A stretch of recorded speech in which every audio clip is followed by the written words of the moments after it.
Breaking news: to keep the aviation sector flying, Russia splashes $12 billion. A Reuters analysis reveals that since Western sanctions over Moscow's invasion of Ukraine cut off supplies of key parts and maintenance services, Russia has distributed over $12 billion in state subsidies and loans to keep its aviation sector afloat. Russia must overcome its reliance on foreign-made aircraft and develop its aviation industry independently using domestically sourced parts.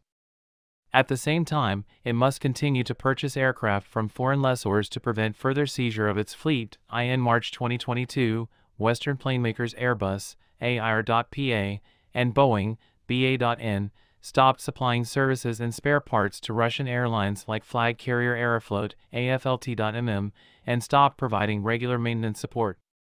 Using figures from the Ministry of Finance and the Accounts Chamber, which monitors the execution of the budget, Reuters was able to determine that since then, Russia has invested 1.09 trillion rubles, $12.07 billion, in the civil aviation industry.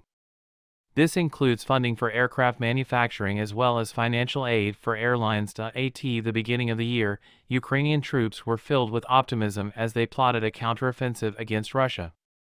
At the end, it was all downhill from there. Troops were more dejected than before, and Western support for Ukraine's war effort was uncertain. There was heavy bloodshed on both sides of the conflict, a dam collapse in Ukraine, and a brief uprising in Russia. During that time, Russia has controlled approximately 20% of Ukraine since its invasion 22 months ago, and the front line, which stretches over 1,000 kilometers, 620 miles, has made very little progress this year. From the battlefield, a crunch has emerged.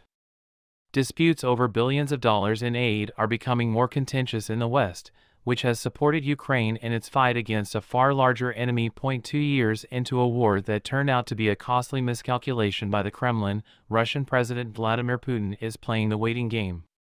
He is taking a chance that the West's backing will dwindle as a result of political differences, weariness from the war, and other demands, like China's threat to Taiwan and the ongoing conflict in the Middle East, after the U.S. elections in November, which are taking place in a country that is both a major military supplier to Ukraine and where some Republican candidates are trying to reduce support for its war. The international political landscape could shift dramatically in favor of Putin. Data from a November survey by the AP&ORC Center for Public Affairs Research shows that nearly 50% of Americans think the United States is spending too much on the Ukrainian crisis.